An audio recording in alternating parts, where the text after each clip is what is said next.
Councillor Lai, you held the item down. Thank you, Speaker. There is just a minor amendment that to tidy up the language and with staff input. And I'd like to also thank Councillor Wong Tam for her input on this motion. Just, we have so many things that happened in my ward that with anti-Asian hate crime or incident. We had the Chinese Cultural Center that was being graffitied. And just as recent as yesterday, we have a resident who is buying a takeout and is being knocked down and by somebody who is, who's anti-Asian, and he's ended up in the hospital. So I think it's about time the city is doing something about it.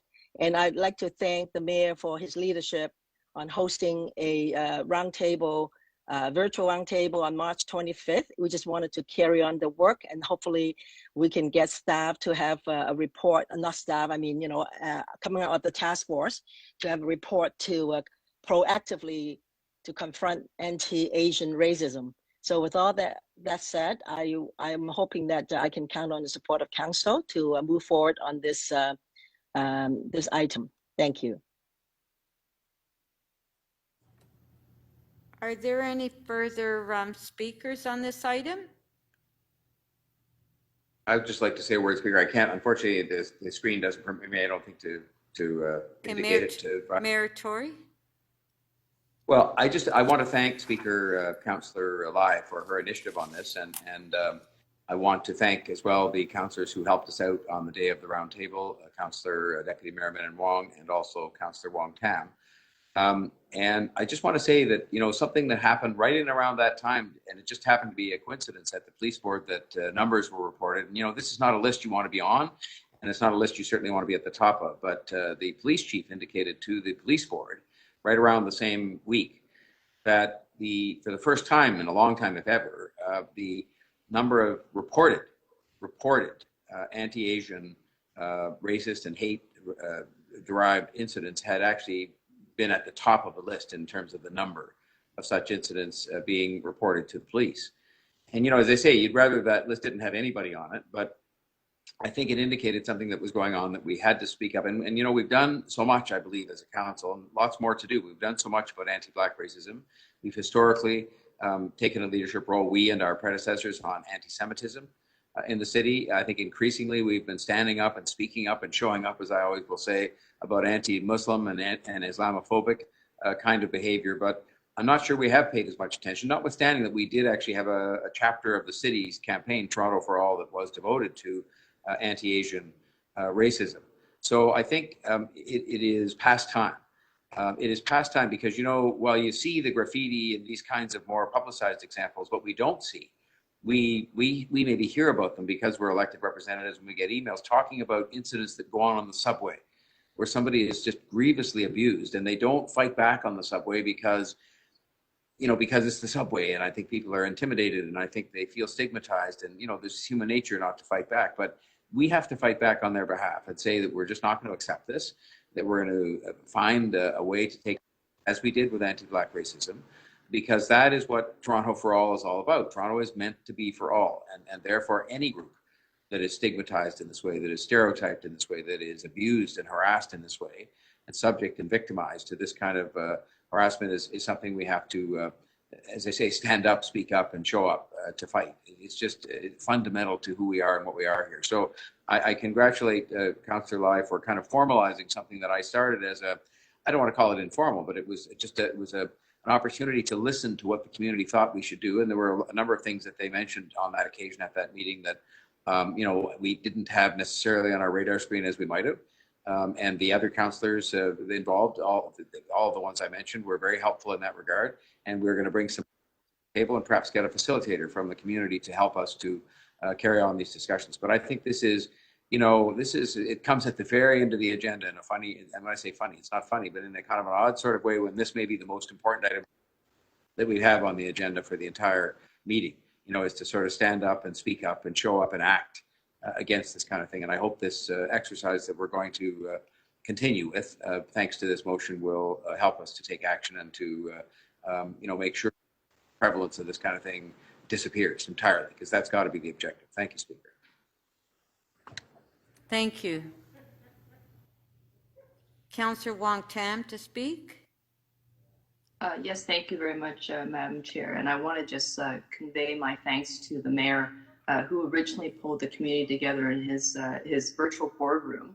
And I think that that was a very important time and a very important moment. And of course, you know, as the head of government, in terms of this government, that is exactly what he was going to do. And that's what he did well. I think that it's important for all of us to recognize that this conversation is not necessarily new with respect to dealing with anti-Asian hate and anti-Asian racism. We've been dealing with this for some time now, especially in City Council, where we took a stand. Many of us gathered around a podium back in January 2020, just right after the first case of the coronavirus was detected in Toronto. I think that what we probably knew that was going to happen. And I think I've been at Councillor Lai, and I've had many conversations about where the community was heading, what we were going to be facing. Is also now very predictable. What we knew in the community has now come to light for many others to see. So I know that this council, which has always taken the right stand on these issues, will continue to take the right stand. I know that this council will also lean in and listen to the voices of the community leaders, the ones who have been asking for some assistance and others who've been crying for help. I know that that work is now going to accelerate, and I'm very pleased it's going to happen. But I also just want to give a special nod of thanks to Councillor Lai, because in my time at City Council, which is, for those of us who were elected in 2010, I have found Councillor Lai to be the most steadfast advocate for the Chinese Canadian community. And perhaps it's because she counts herself as first gen. I'm now, I've been told I'm second gen.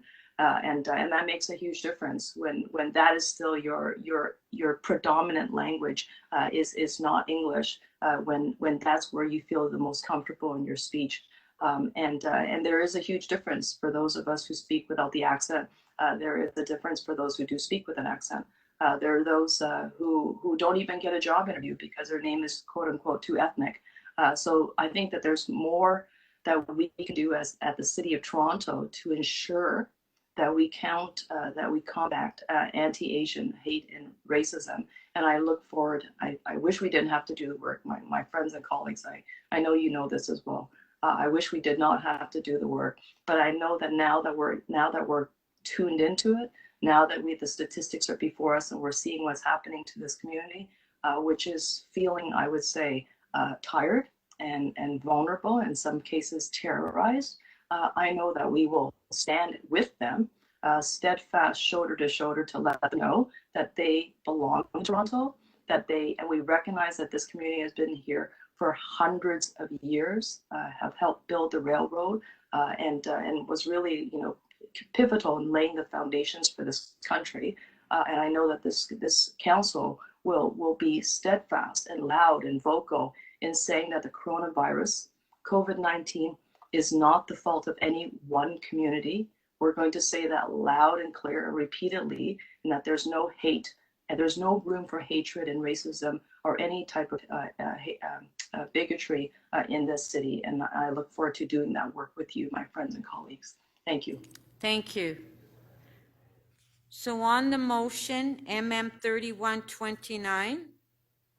Record a vote, please. Recorded vote.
The item carries unanimously, Madam Speaker, 21 votes in favor.